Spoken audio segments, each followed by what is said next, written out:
안녕하세요. 오늘은 특별한 사연 하나를 들려드리려 합니다.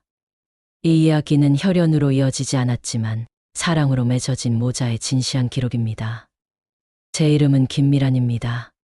올해 55이 되었고 지금은 누구보다 행복한 엄마로 살고 있습니다. 하지만 이 행복까지 오는 길은 결코 평탄하지 않았습니다. 20살, 세상 모든 것이 장밋빛으로 보이던 나이에 첫 결혼을 했습니다. 그때만 해도 곧 귀여운 아기가 제 품에 안길 거라고 믿었죠. 하지만 현실은 잔혹했습니다. 한 번, 두 번, 세 번. 소중한 생명이 제 품에 오기도 전에 떠나갔습니다. 병원에서 돌아오는 길마다 가슴이 찢어지는 듯 했습니다. 텅 빈 아기방을 바라보며 밤새 울었던 기억이 아직도 생생합니다. 남편은 점점 차가워졌고 시댁 식구들의 시선은 날카로워져 갔습니다. 아이도 못 낳는 며느리가 무슨 소용이냐는 말들이 귓가를 맴돌았죠. 40이 되던 해 결국 모든 것이 무너져 내렸습니다. 남편의 외도를 알게 되었고 이혼은 피할 수 없는 수순이었습니다. 그렇게 저는 홀로 남게 되었습니다. 20해 가까이 꿈꿨던 엄마라는 이름은 영원히 제 것이 될 수 없을 것만 같았습니다. 혼자 된 후의 삶은 그저 하루하루를 버티는 것이었습니다. 작은 식당에서 일하며 기계적으로 살아갔죠. 웃음을 잃어버린 지 오래였고 미래에 대한 희망 같은 건 사치처럼 느껴졌습니다. 그런데 그 식당에 자주 오시는 단골 손님이 한 분 계셨습니다.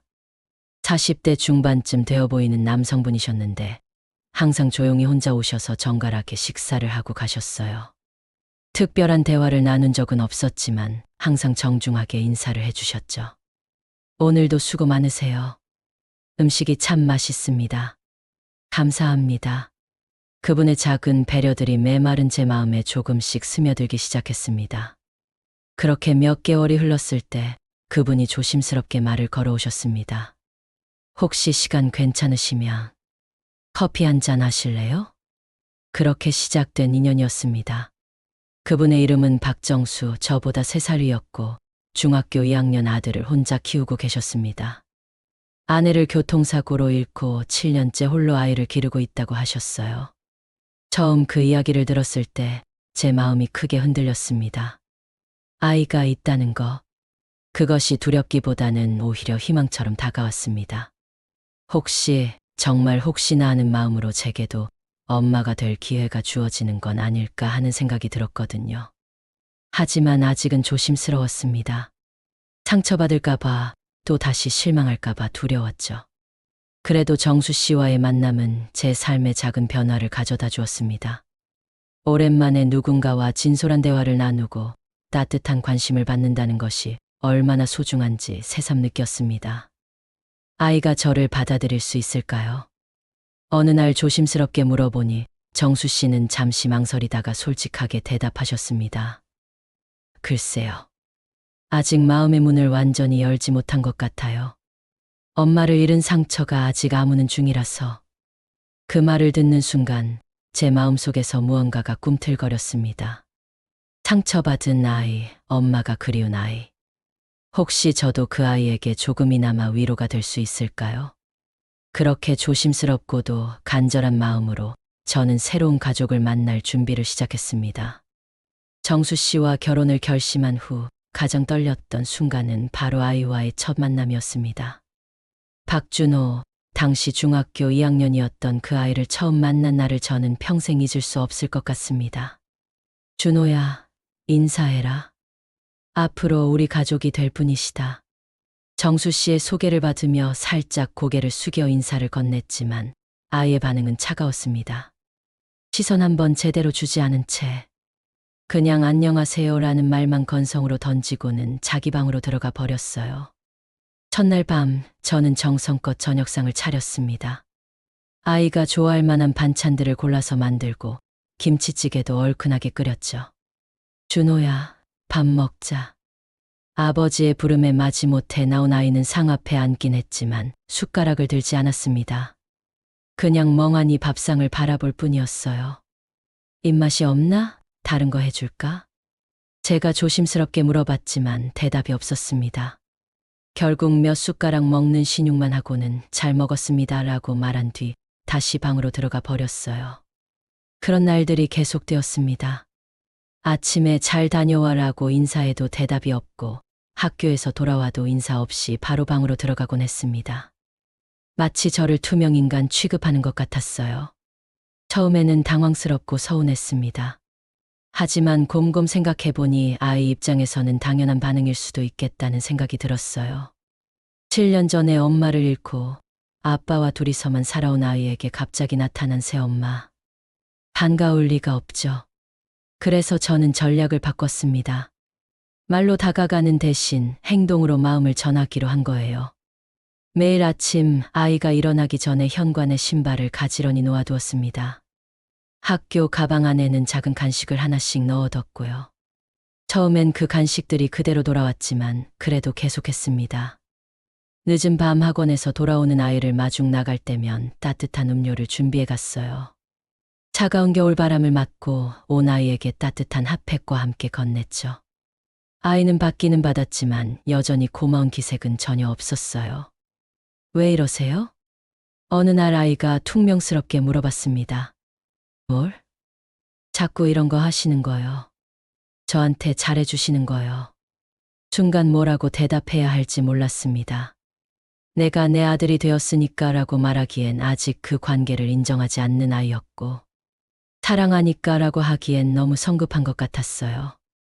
그냥, 당연한 거 아니야? 그렇게 대답했더니 아이는 비웃는 듯한 표정을 지었습니다. 당연하다고요? 남의 집에 와서? 그 말이 가슴을 찔렀지만 저는 참았습니다. 아이의 상처를 이해했기 때문이에요. 하지만 그런 일상이 계속되던 어느 날 결정적인 사건이 일어났습니다. 아이가 학교에서 친구와 크게 싸운 거예요. 준호가 먼저 손을 썼고 상대방 아이가 병원에 갈 정도로 다쳤다는 연락이 왔습니다. 학교로 달려갔을 때 교무실에 앉아있는 준호의 모습을 보고 깜짝 놀랐어요. 차갑게 굳은 표정으로 벽만 바라보고 있는 그 모습이 마치 온 세상을 적으로 돌리고 선 것 같았거든요. 보호자가 와서 사과하고 합의를 해야 합니다. 선생님의 말씀에 저는 고개를 끄덕였습니다. 하지만 그때 아이가 차갑게 말했어요. 전 보호자 없어요. 그냥 주소만 있을 뿐이에요. 그 순간 제 가슴이 철렁 내려앉았습니다. 아이의 그 말 속에 담긴 외로움과 절망감이 너무나 선명하게 느껴졌거든요. 7년 동안 혼자였던 그 아이가 저를 가족으로 받아들이지 못하는 채로 또다시 혼자라고 생각하고 있는 거였어요. 그 순간 저는 결심했습니다. 아이가 받아들이든 말든 저는 이 아이의 엄마가 되겠다고요. 교무실의 무거운 분위기 속에서 저는 마음을 단단히 먹었습니다. 준호가 아무리 저를 밀어내려 해도 이 순간만큼은 제가 이 아이를 지켜줘야 한다고 생각했어요. 준호야. 아이를 조용히 불렀습니다. 하지만 여전히 고개를 돌리지 않더군요. 선생님 죄송합니다. 아이가 잘못했습니다. 먼저 선생님께 고개 숙여 사과를 드렸습니다. 그러자 선생님이 서류를 내밀며 말씀하셨어요. 보호자 서명란에 사인해 주세요. 그 순간이었습니다. 펜을 받아든 제 손이 떨렸어요. 보호자라는 단어가 이렇게 무겁게 느껴질 줄은 몰랐습니다. 하지만 저는 주저하지 않았습니다. 또박또박 제 이름을 써 내려갔어요. 아이는 그 모습을 신기한 듯 바라봤습니다. 아마도 저를 가족으로 인정하지 않았던 터라 제가 보호자 서명을 하는 게 의외였나 봐요. 상대방 부모님과의 면담도 쉽지 않았습니다. 화가 나신 것도 당연했죠. 하지만 저는 끝까지 아이 편에 서서 진심으로 사과드리고 책임지겠다고 말씀드렸습니다. 다신 이런 일 없도록 하겠습니다. 정말 죄송합니다. 머리를 깊숙이 숙여 사과하는 제 모습을 본 준호는 뭔가 복잡한 표정을 지었어요. 집으로 돌아가는 길, 아이는 한동안 아무 말이 없었습니다. 그러다가 갑자기 입을 열었어요. 왜 그러셨어요? 뭘? 왜 저를 감쌌어요? 전 정말 잘못했는데. 아이의 목소리가 조금 떨리는 것 같았어요. 잘못한 건 잘못한 거야. 그건 분명히 사과해야 하고 다시는 그러면 안 되는 거고. 하지만 저는 잠시 말을 멈췄습니다. 하지만 내가 혼자가 아니라는 걸 보여주고 싶었어. 내 편에 서줄 사람이 있다는 걸. 그러자 아이가 고개를 돌려 저를 바라봤어요. 그 눈빛에 뭔가 다른 감정이 섞여 있는 것 같았습니다. 저 정말 나쁜 아이 맞아요. 친구를 때렸으니까. 응, 그건 정말 나쁜 짓이야. 절대로 다시 해서는 안 돼. 아이는 제가 화를 낼 줄 알았나 봐요. 하지만 저는 차분하게 말을 이어갔습니다. 하지만 너는 나쁜 아이가 아니야. 화가 나서 실수한 거지. 본래 나쁜 아이는 아니란다. 그 말을 듣고 아이의 어깨가 작게 떨렸어요. 아마도 오랫동안 혼자서 모든 걸 감당해온 아이에게는 누군가가 자신을 이해해주고 감싸준다는 것 자체가 낯선 경험이었을 거예요. 집에 도착해서도 한동안 둘 다 말이 없었습니다. 저는 저녁 준비를 하고 아이는 방에서 숙제를 하는 척하며 시간을 보냈죠. 그런데 밤늦게 아이가 거실로 나왔어요. 저는 설거지를 하고 있었는데 뒤에서 작은 목소리가 들렸습니다. 정말 미안해요. 뒤돌아보니 아이가 고개를 푹 숙이고 서 있었어요. 뭐가? 오늘, 그리고 지금까지 너무 차갑게 대한 거. 그 말을 듣는 순간 가슴이 뭉클했습니다. 괜찮아. 내가 힘들었을 거라는 걸 알고 있었어. 그래도 엄마가 해주신 건 다 알고 있었어요. 엄마. 그 순간 아이 입에서 나온 그 한 단어가 제 귓가에 울렸습니다. 평생 듣고 싶었던, 그토록 간절히 원했던 그 이름을. 뭐라고? 저도 모르게 되물었더니 아이가 얼굴을 빨갛게 붉히며 말했어요. 엄마. 저 이제 엄마라고 불러도 돼요? 그 순간 눈물이 왈칵 쏟아졌습니다. 40년을 살면서 누군가로부터 엄마라는 이름으로 불린 게 처음이었거든요. 물론이지. 우리 아들. 그날 밤 처음으로 준호는 자기 방문을 활짝 열어놓고 잤습니다. 그리고 다음 날 아침 처음으로 제가 차려준 아침밥을 남김없이 다 먹었어요. 엄마, 맛있어요. 그 한마디가 제겐 세상에서 가장 달콤한 찬사였습니다. 준호가 저를 엄마라고 부르기 시작한 후 우리 집에는 조금씩 변화가 일어나기 시작했습니다. 처음에는 어색하고 서투른 모습들이 많았지만 그런 것들마저도 소중하고 따뜻했어요. 엄마, 이거 어떻게 하는 거예요? 수학 문제를 물어보는 아이를 보며 당황했던 기억이 있어요. 중학교 수학이 이렇게 어려운 줄 몰랐거든요. 하지만 함께 머리를 맞대고 문제를 풀어가는 시간들이 즐거웠습니다. 엄마도 잘 모르겠다. 내일 선생님께 물어보자. 네, 그럴게요. 그래도 같이 생각해 주셔서 고마워요. 그런 소소한 대화들이 쌓여가면서 우리는 진짜 가족이 되어가고 있었습니다. 주말에는 함께 시장을 보러 가기 시작했어요. 처음에는 아이가 따라오기를 망설였지만 몇 번 함께 다니다 보니 자연스러워졌죠. 준호야, 뭐 먹고 싶은 거 있어? 엄마가 해주시는 건 다 좋아해요. 그런 대답을 들을 때마다 가슴이 따뜻해졌습니다. 아이를 위해 맛있는 음식을 만들어주고 함께 식탁에서 이런저런 이야기를 나누는 것이 이렇게 행복한 일인지 그때 처음 알았어요. 그런데 그 행복한 시간이 오래 가지는 않았습니다. 결혼한 지 1년이 조금 지났을 때 정수 씨에게 큰 사고가 일어났거든요. 그날은 평범한 목요일 오후였습니다. 아이는 학교에 있고 저는 집에서 저녁 준비를 하고 있었어요. 그런데 갑자기 전화벨이 울렸습니다. 여보세요. 박정수 씨 보호자이신가요? 응급실로 빨리 오세요. 순간 머릿속이 하얘졌습니다. 손에 들고 있던 국자를 떨어뜨리고 급하게 병원으로 달려갔어요. 공사장에서 크레인 사고가 있었다고 했습니다. 의식은 있었지만 상태가 심각했어요. 중환자실로 들어가기 전 정수 씨가 제 손을 꼭 잡았습니다. 미란아, 준호 부탁해. 무슨 소리예요? 당신이 괜찮아질 거예요. 만약에, 정말 만약에 내가 안 되면 준호만은 꼭 지켜줘. 그 말을 하는 정수 씨의 눈빛이 간절했어요. 저는 눈물을 참으며 고개를 끄덕였습니다. 그런 일 없을 거예요. 우리 모두 함께 괜찮아질 거예요. 하지만 제 바람과 달리 정수 씨의 상태는 점점 악화됐습니다. 준호에게 알려야 하나 말아야 하나 고민하다가 결국 학교로 연락했어요.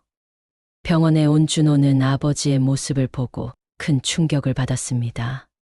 7년 전 어머니를 잃었던 기억이 되살아난 것 같았어요. 아빠는 괜찮아질 거지? 불안해하는 아이를 달래면서 저는 하늘에 간절히 기도했습니다. 이 아이가 또다시 부모를 잃게 하지 말아달라고. 하지만 3일 후 정수 씨는 결국 우리 곁을 떠났습니다. 마지막 순간에도 준호의 이름을 부르셨어요. 장례식장에서 준호는 하루 종일 울지 않았습니다. 마치 감정을 완전히 차단해버린 것 같았어요. 저는 그런 아이가 더 걱정됐습니다. 준호야, 울어도 괜찮아. 전 괜찮아요, 엄마. 하지만 그 괜찮다는 말이 얼마나 아픈 거짓말인지 저는 알고 있었어요. 장례를 마치고 집에 돌아온 후 현실적인 문제들이 닥쳐왔습니다. 정수 씨가 남긴 빚도 있었고 당장 생활비도 마련해야 했어요. 아이의 학비와 생활비를 감당하려면 더 열심히 일해야 했습니다. 그날 밤 준호가 제게 조용히 말했어요. 엄마, 저 때문에 힘드시죠? 무슨 소리야? 아빠도 없는데 엄마 혼자서 저같이 키우기 힘드실 거 아니에요. 그 말을 듣는 순간 가슴이 찢어지는 것 같았습니다. 준호야, 엄마한테 너는 힘든 게 아니야. 너는 엄마의 희망이고 살아가는 이유야. 그렇게 말하며 아이를 꼭 안았습니다. 그제서야 준호도 울음을 터뜨렸어요. 아버지를 잃은 슬픔과 또다시 혼자가 될까봐 하는 불안감이 한꺼번에 쏟아져 나왔죠. 그날부터 우리는 정말 둘뿐이 됐습니다. 하지만 포기하지 않았어요. 서로가 서로에게 의지하며 하루하루를 버텨나갔습니다. 엄마, 저 의사 되고 싶어요. 의사? 아빠처럼 아픈 사람들을 살릴 수 있는 의사요. 아이의 그 말을 듣고 저는 새로운 목표가 생겼습니다. 무슨 일이 있어도 이 아이의 꿈을 이뤄주자. 그것이 정수 씨와의 약속이기도 했고 제 자신과의 약속이기도 했어요. 정수 씨를 잃은 후 우리의 삶은 완전히 달라졌습니다. 하지만 준호의 의대 진학이라는 목표가 생기면서 오히려 더 단단한 의지로 하루하루를 살아갔어요. 현실적으로 의대에 가려면 엄청난 비용이 필요했습니다. 학원비, 과외비, 그리고 나중에 대학 등록금까지. 식당에서 받는 월급만으로는 턱없이 부족했어요. 그래서 저는 낮에는 식당에서 일하고 저녁에는 다른 곳에서 설거지 아르바이트를 시작했습니다. 하루에 서너 시간밖에 잠을 못 잤지만 아이의 꿈을 위해서라면 견딜 수 있었어요. 엄마, 너무 무리하시는 거 아니에요? 깊은 밤에 일해서 돌아온 제 모습을 본 준호가 걱정스럽게 물어봤습니다. 괜찮아. 엄마는 건강해. 그래도 제가 공부를 포기하면 그런 소리 하지 마. 너의 꿈을 포기하는 건 엄마도 포기하는 거야. 사실 몸은 많이 힘들었어요. 허리도 아프고 손목도 아팠습니다. 하지만 아이가 열심히 공부하는 모습을 보면 저절로 힘이 났어요. 준호도 저 못지않게 열심히 했습니다. 새벽 5시에 일어나서 자습을 하고 학교 갔다 와서는 밤늦게까지 공부했어요.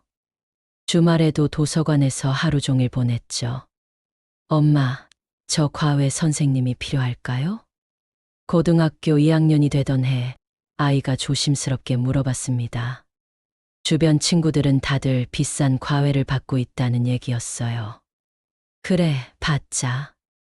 엄마가 어떻게든 해볼게. 그렇게 말은 했지만 실제로는 과외비가 만만치 않았어요.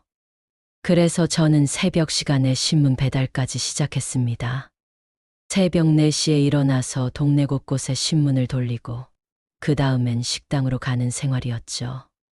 어느 날 과로로 쓰러질 뻔한 적이 있었어요. 식당에서 일하다가 갑자기 어지러워서 주저앉았거든요. 사장님이 깜짝 놀라서 병원에 가보라고 하셨지만 병원비가 아까워서 그냥 집에서 쉬었어요. 그런데 그 모습을 본 준호가 울먹이며 말했습니다. 엄마, 제발 아프지 마세요. 엄마마저 이러면 저는 어떻게 해요? 그 말을 듣고 정신이 번쩍 들었어요. 아이에게 또 다른 상처를 주면 안 되겠다는 생각이 들었거든요. 그래서 좀 더 몸을 챙기면서 일하려고 노력했습니다. 고등학교 3학년이 되자 본격적인 입시 준비가 시작됐어요. 의대 입시는 정말 치열했습니다. 내신 성적도 완벽해야 하고 수능 점수도 최상위권이어야 했어요. 엄마, 저 불안해요. 수능을 2달 앞두고 준호가 처음으로 약한 모습을 보였습니다. 왜? 만약에 떨어지면 엄마가 이렇게 고생하신 게 다 의미 없어지잖아요. 그 말을 듣고 아이를 꼭 껴안아 줬어요. 준호야, 엄마는 결과가 어떻든 후회하지 않을 거야. 내가 최선을 다하는 모습을 보는 것만으로도 충분해. 정말요?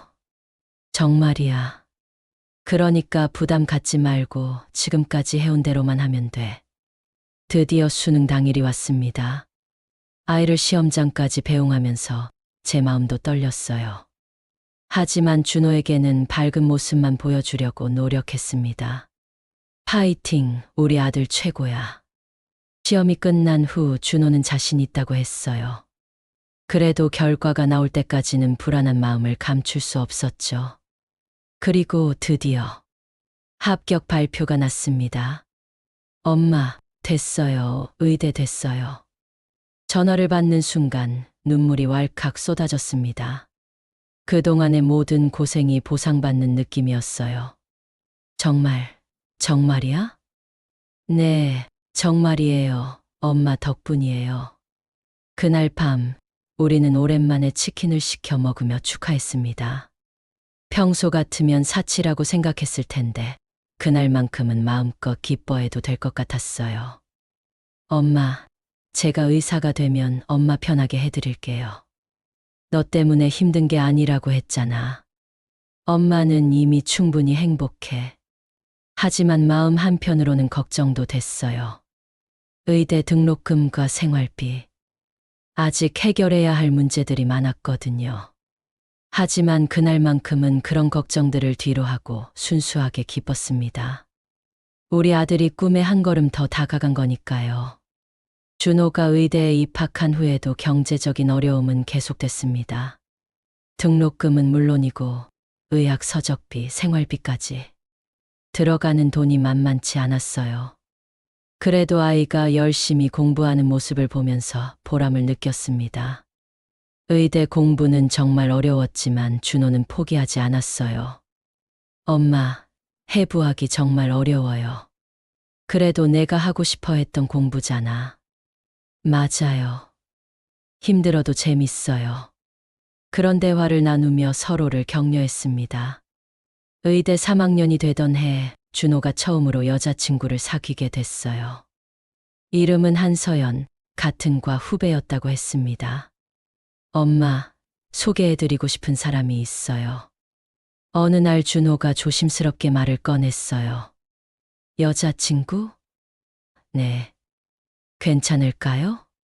물론 괜찮았죠. 오히려 기뻤어요. 우리 아이도 이제 연애할 나이가 됐구나 싶었거든요. 처음 서연이를 만난 날 첫인상은 나쁘지 않았어요. 예쁘고 밝은 아이였고 준호를 대하는 모습도 다정했습니다. 안녕하세요, 어머님. 준호 오빠한테 얘기 많이 들었어요. 정중하게 인사하는 모습이 고마웠어요. 하지만 뭔가 미묘한 느낌이 있었습니다. 시선이 계속 집 안을 훑어보더라고요. 어머님, 혹시 여기서 오래 사셨어요? 갑작스러운 질문에 당황했지만 솔직하게 대답했어요. 아니야, 준호 아빠랑 결혼하면서 온 거야. 그러자 서연이의 표정이 미묘하게 변했어요. 뭔가 계산하는 듯한 눈빛이었달까요. 그날 이후로도 서연이는 가끔 저희 집에 왔어요. 하지만 갈 때마다 뭔가 불편한 기색을 감추지 않았습니다. 바닥에 앉아서 밥 먹는 게 좀 불편해요. 어느 날은 그런 말을 직접 하기도 했죠. 저는 당황스러웠지만 아이들이니까 이해하려고 노력했어요. 하지만 점점 이상한 낌새를 느끼기 시작했습니다. 서연이가 준호한테 이런저런 조건들을 내기 시작한 거예요. 오빠, 우리 결혼하면 신혼집 어떻게 할 거야? 글쎄, 아직 그런 얘기하기엔 이르지 않나? 그래도 미리 생각해둬야지. 그리고 어머님과는 따로 살아야 하지 않을까? 그런 대화를 우연히 들었을 때 가슴이 철렁했어요. 물론 결혼하면 따로 사는 게 자연스럽죠. 하지만 서연이의 말투에는 뭔가 다른 의도가 숨어 있는 것 같았어요. 더 결정적인 순간은 양가 부모가 처음 만나는 자리에서였습니다. 서연이 부모님이 식사 자리를 제안하셨고 저도 기대하는 마음으로 갔어요. 하지만 그 자리에서 충격적인 말을 들었습니다. 사실 저희가 부탁드리고 싶은 게 있어요. 서연이 어머니가 조심스럽게 말을 꺼내더군요. 뭔가요? 준호 어머니께서 혹시 주소 이전을 생각해 보실 수 있으실까요? 갑작스러운 말에 당황했어요. 주소 이전요? 아이들이 결혼하게 되면 시댁과 며느리가 같은 주소를 쓰는 건 좀. 요즘엔 독립적인 게 좋잖아요. 그런데 거기서 끝이 아니었어요. 그리고 결혼식 때 혼주석 문제도 있고요. 혼주석, 저는 더욱 당황했습니다. 혼주석이 뭐가 문제인가요?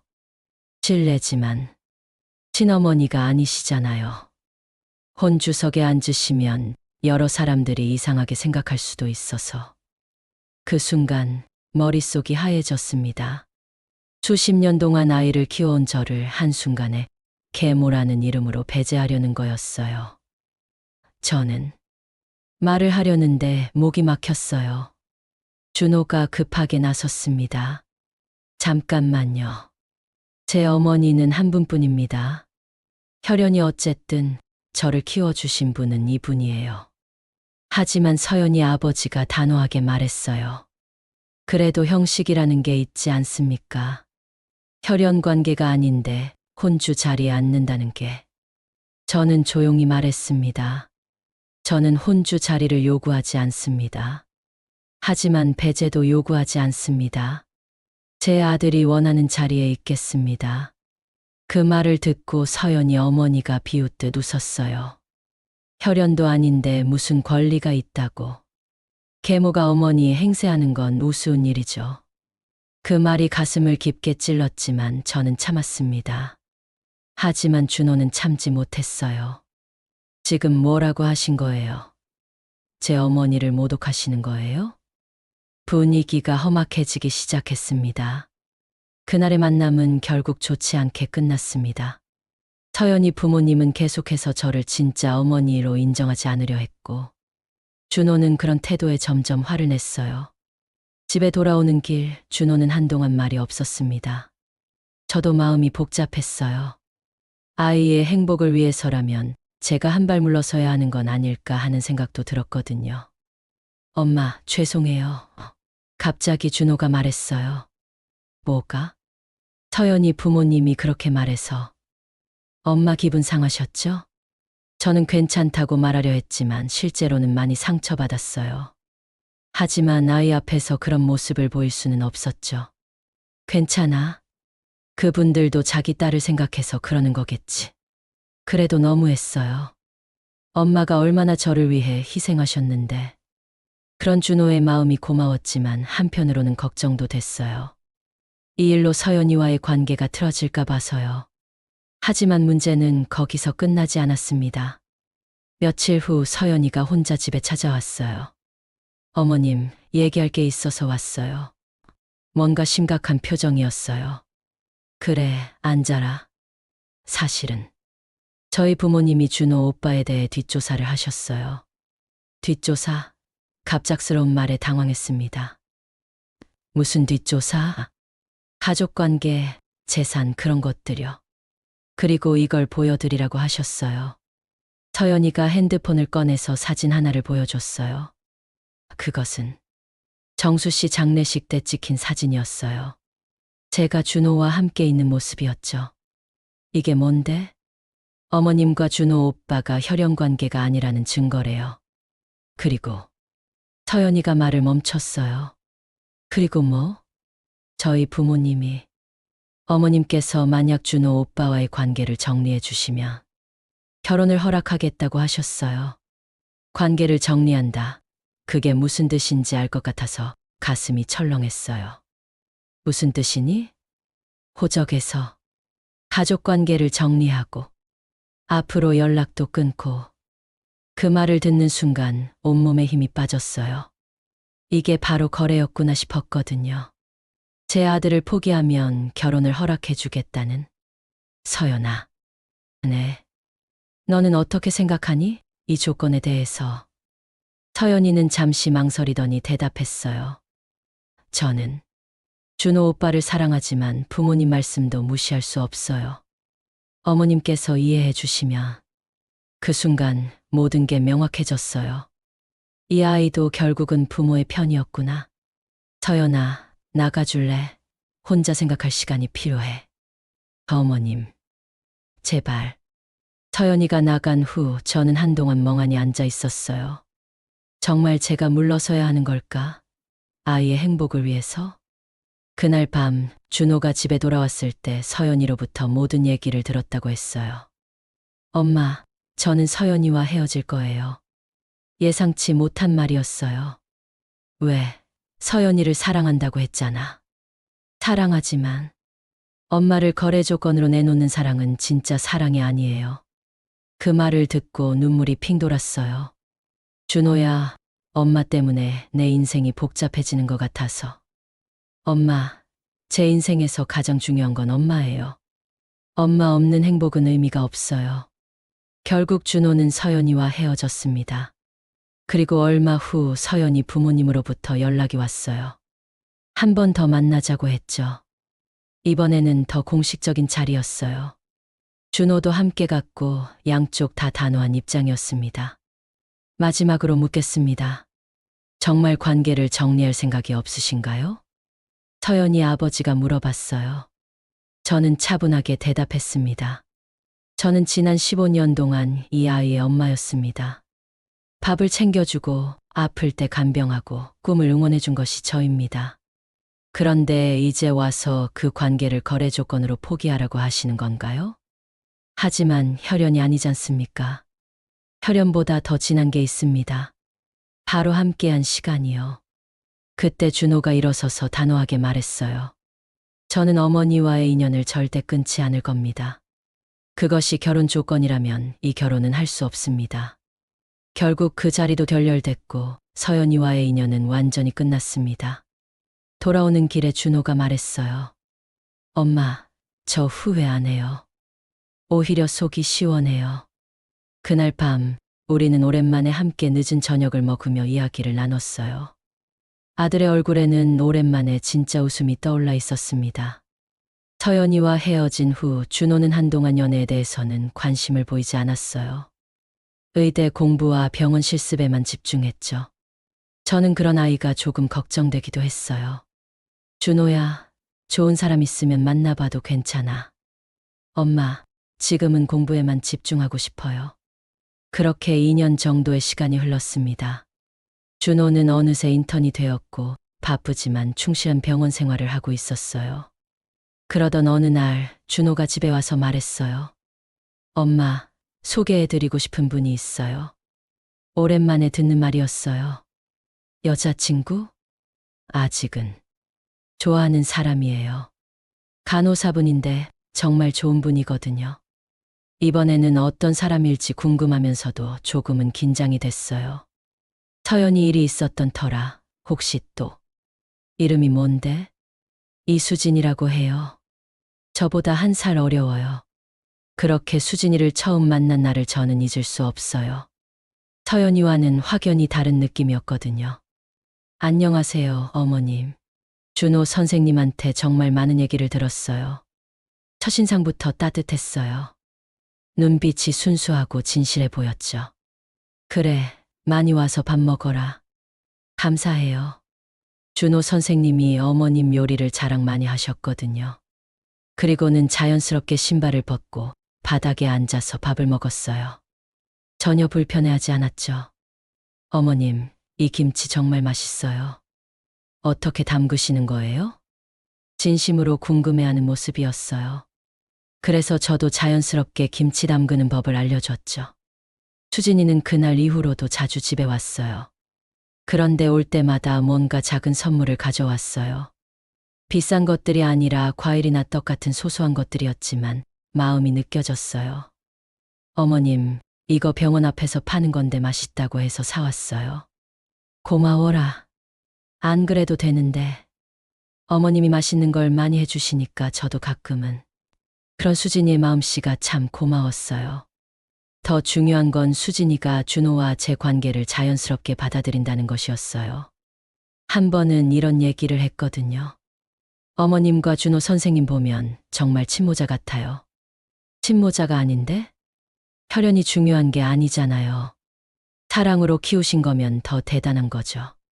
그 말을 듣고 가슴이 뭉클했어요. 이 아이는 정말 다르구나 싶었거든요. 수진이네 부모님을 만난 것도 훨씬 편안했어요. 소박한 분들이셨는데 저를 진심으로 준호의 어머니로 대해주셨어요. 정말 고생 많이 하셨겠어요. 혼자 아이 키우시느라. 수진이 어머니가 제 손을 잡으며 말씀하셨어요. 아니에요. 제가 더 많이 받았어요. 그래도 쉽지 않으셨을 텐데. 정말 대단하세요. 그런 따뜻한 말씀들이 감사했어요. 결혼 얘기가 나온 것도 자연스러웠어요. 두 사람이 서로 사랑하고 양가 부모도 좋아하니까 문제될 게 없었죠. 어머님, 결혼식 때 혼주석에 앉으실 거죠? 수진이가 당연하다는 듯이 물어봤어요. 내가? 당연하죠. 준호 선생님의 어머니이신데 그 한마디에 얼마나 고마웠는지 몰라요. 서연이 때와는 정반대였거든요. 결혼 준비 과정에서도 수진이는 저를 계속 배려해 주었어요. 드레스 색깔도 제가 좋아할 만한 걸로 골라서 보여주고 결혼식 순서도 미리 알려줬죠. 어머님, 혹시 결혼식 때 하시고 싶은 말씀 있으시면 준비해 두세요. 내가 뭘 말해? 축사요. 준호 선생님을 키우신 분이시니까 축사를 해주시면 좋을 것 같아요. 그런 수진이의 마음이 정말 고마웠어요. 저를 진심으로 가족으로 받아들여주는 게 느껴졌거든요. 드디어 결혼식 날이 왔습니다. 제가 한복을 입고 혼주석에 앉아 있을 때의 기분을 어떻게 표현해야 할까요? 정말 꿈 같았어요. 결혼식이 진행되는 내내 눈물이 멈추지 않았어요. 수진이가 아름다운 웨딩드레스를 입고 입장할 때, 준호가 행복한 미소를 지을 때, 두 사람이 서로에게 사랑을 맹세할 때, 모든 순간이 소중했습니다. 결혼식이 끝난 후 많은 분들이 축하 인사를 해주셨어요. 어머님, 아들 잘 키우셨네요. 정말 보기 좋은 모자지간이에요. 그런 말씀들을 들을 때마다 가슴이 뿌듯했어요. 드디어 세상이 인정해주는 엄마가 된 기분이었거든요. 신혼여행을 떠나기 전 준호와 수진이가 인사를 왔어요. 엄마, 다녀올게요. 그래, 조심해서 다녀와라. 어머님, 저희가 없는 동안 외롭지 마세요. 빨리 돌아올게요. 수진이의 그 말이 얼마나 따뜻했는지. 진짜 딸을 얻은 기분이었어요. 준호와 수진이의 결혼 후 6개월 정도가 지났을 때 수진이가 임신 소식을 알려왔어요. 어머님, 저 임신했어요.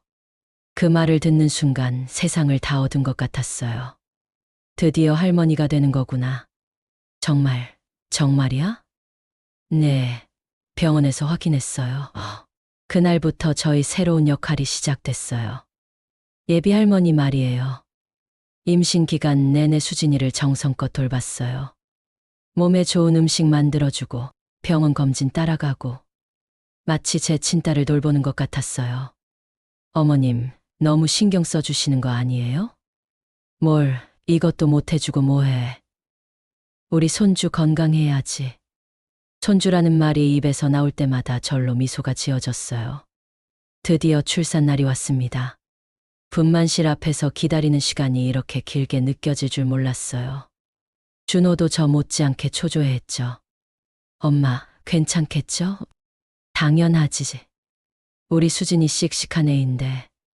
그리고 드디어 아기의 첫 울음소리가 들렸습니다. 건강한 여자아이예요. 간호사의 말에 준호와 저는 서로 얼싸안고 울었어요. 정말 기뻤거든요. 처음 손녀를 본 순간을 잊을 수 없어요. 작고 연약한 생명체가 제 품에 안겨 있을 때 이런 기적 같은 일이 제게 일어날 줄 누가 알았을까요? 할머니야. 할머니가 왔어. 그 말을 하면서 눈물이 또 났어요. 할머니. 평생 꿈꿔왔던 또 다른 이름이었거든요. 아기 이름은 은서로 지었어요. 은혜의 은, 그럴서. 우리 가족에게 온 소중한 은혜라는 뜻이었죠. 은서가 태어난 후 우리 집은 완전히 달라졌어요. 아기 울음소리, 웃음소리로 가득했죠. 수진이는 산후조리를 위해 저희 집에서 한 달 정도 지냈어요. 그 한 달 동안 저는 정말 행복했어요. 아기 돌보는 것도 도와주고 수진이 회복할 수 있게 음식도 해주고 진짜 할머니가 된 기분이었거든요. 어머님, 정말 감사해요. 어머님 덕분에 이렇게 편안하게 조리할 수 있어서. 뭘, 당연한 거지. 우리 은서 잘 키워야지. 그런 일상들이 너무 소중했어요. 어느 날 은서를 돌보다가 문득 생각해봤어요. 제 인생을 되돌아보면서 말이에요. 20살에 결혼해서 아이를 갖지 못했을 때는 세상이 끝난 줄 알았어요. 40에 이혼했을 때도 인생이 끝났다고 생각했고요. 하지만 지금 보니까 그 모든 아픔들이 저를 준호에게로 인도하기 위한 과정이었던 것 같아요. 만약 제가 친아들을 낳았다면 준호를 만날 수 없었을 테니까요. 할머니, 뭘 그렇게 생각해요? 수진이가 물어봤어요. 그냥. 인생이 참 신기하다는 생각을 했어. 모든 일에는 다 이유가 있나 봐. 어떤 이유요? 내가 친아들을 낳지 못한 이유, 혼자가 된 이유, 다 준호를 만나기 위해서였던 것 같아. 그 말을 듣고 수진이가 제 손을 꼭 잡았어요. 어머님이 있어서 준호 오빠가 이렇게 좋은 사람이 된 거예요. 그리고 저도 이렇게 좋은 시어머니를 만날 수 있었고요. 그런 수진이의 말이 가슴에 깊이 와닿았어요. 그날 밤 은서를 재우면서 조용히 생각해봤어요. 사람들은 혈연이 가장 중요하다고 하지만 정말 그럴까? 준호와 저를 이어주는 건 피가 아니라 시간이었어요. 함께 울고 웃고 서로를 돌보며 쌓아온 시간들. 그것이 진짜 가족의 끈이었죠. 서연이 부모님이 했던 말들도 이제는 이해할 수 있어요. 그분들 나름대로는 딸을 생각해서 한 말이었겠죠. 하지만 가족이라는 건 혈연으로만 결정되는 게 아니라는 걸 몰랐던 거예요. 진짜 가족은 서로를 선택하고 매일매일 그 선택을 지켜나가는 사람들이에요. 힘들 때 함께 버티고 기쁠 때 함께 웃고 상처받을 때 서로를 감싸주는. 그렇게 생각하니 제가 얼마나 복받은 사람인지 새삼 느껴졌어요. 준호라는 아들을 얻었고 수진이라는 딸을 얻었고 이제 은서라는 손녀까지. 혈연으로는 이어지지 않았지만 사랑으로 이어진 우리 가족. 그것이 제가 평생 찾던 진짜 가족이었어요. 은서가 돌을 맞던 날 저는 새삼 감회가 깊었어요. 1년 전만 해도 상상할 수 없었던 일들이 현실이 되어 있었거든요. 돌잔치 준비를 하면서 수진이가 말했어요. 어머님, 돌잡이 상품 중에 뭘 잡았으면 좋겠어요?